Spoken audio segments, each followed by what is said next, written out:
1916. It produced 5 African presidents and prominent South Africans in the fields of politics, arts and culture and sciences, as well as academia. Let's take a look at some of the university's alumni.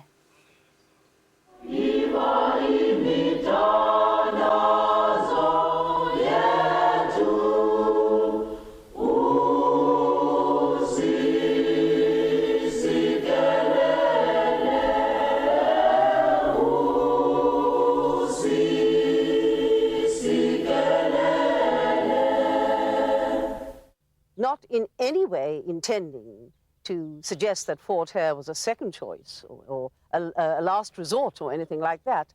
There was, on the other hand, very little available to us by way of university education. Going to Fort Hare was really in a way, a very carefree time, but also a very serious time. I still believe that I'm part and parcel of this university. The University of Fort Hare is the university of my dream. I always had the impression and the feeling that if I came to Fort Hare, I would be able to first and foremost meet people from all over Africa, because Fort Hare has that history of being a truly continental university. Fort Hare really was a very, very special place in the sense that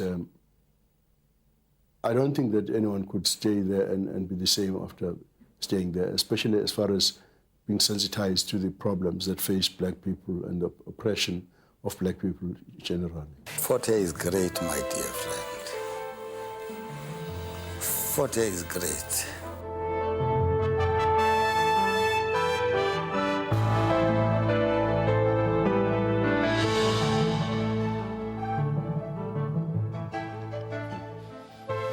And that was just a look at some of the famous people that have come through this institution that we're celebrating today, the University of Fort Hare here in Alice, Dikeni. And it's 100 years that we're celebrating. A university that back in the 1916s, going forward right through to at least 1959, was considered one of the greatest academic institutions across the continent, servicing a lot of people that became political leaders in the future, and helped shape the continent. And I'm very pleased to introduce somebody who's a former student himself and is currently the chairperson of the Fort Hare Institutional Forum, Mr. Vuyani Booi. Thank you very much for joining us on the program. Thank you, sir. Thank you. All right, so this is your school. Take us back, 1916. The missionaries have this great idea about a learning institution. Tell us about those early days and the years that followed.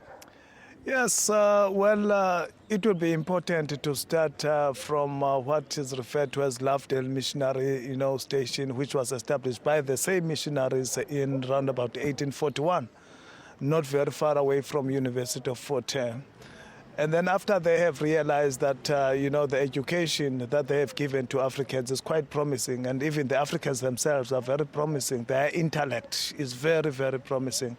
Then they've decided, to have this idea, James Stewart, who was a principal of Lovedale, to say that let us establish a higher education institution where Africans, can be given a higher education, so that we don't have Africans at Lovedale College being prepared to be domestic workers only.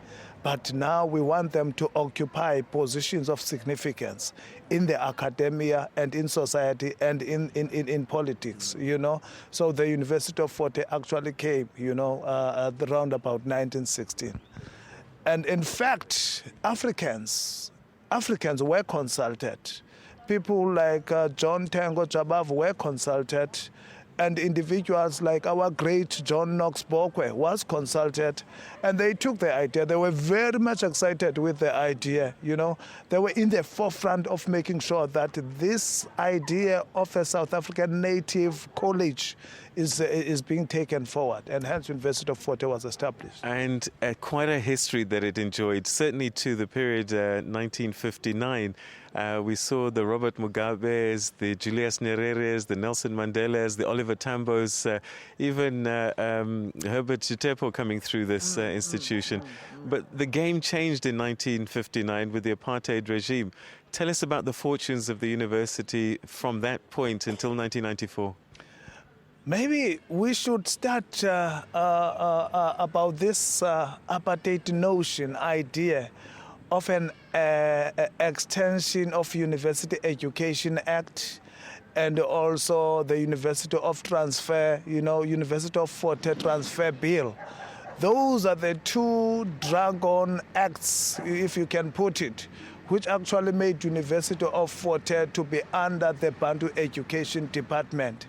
And that's what actually made our own Z.K. Matthews to resign in 1959, and that's what actually killed what University of Fort Hare actually stood for from 1916 up to 1959, In fact, it was a good plan, a very orchestrated plan by the apartheid authorities to kill the whole idea of non-racialism at University of Fort Hare. We're running out of time, so I'm going to have to rush you a little bit and take us through to the here and now and the future. What do we do with this university? How do we go back, to the values of the past, but also prepare our students for the world that they live in today? No, I think we have to go back. And the best way of going back to those values is when we give a proper, knowledge production to these current students. Is when we begin to say that what kind of university do we need and what kind of a student do we need? Because University of Fort Hare, going forward is got to produce responsible citizens.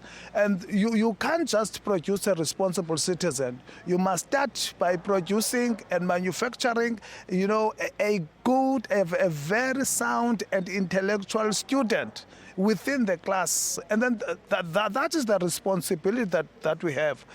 Going forward, we want to have a student that is self-reliant. Going forward, we want to have a student that is law-abiding, responsible. That's what we want to produce, We want to see the Tambos, the Mandelas, the Z.K. Matthews of today. And that is very, very possible only when the very same notion of knowledge production, is taken seriously.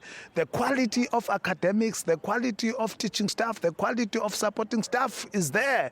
Those are the fundamental things that we have to do. All right. So unfortunately, we've run out of time, but thank you very much for sharing some of the ideas and the work that you're doing, particularly with the Fort Hare Institutional Forum. But we wish you the best of luck and congratulations on your 100 years. Yes, thank you for that and thank you for coming. Yes. All right. And indeed, we are here at Fort Hare University and we're celebrating these 100 years. If you're particularly a former student, we've got a hashtag that we'd like to see your messages. Hashtag #MyFortHare. Hashtag #MyFortHare. Drop your messages. If you've got pictures even, we'd love to see them. Your memories and your thoughts about this very important time in the university's history. We'll have so much more from here in Alice at the University of Fort Hare. Stay with us.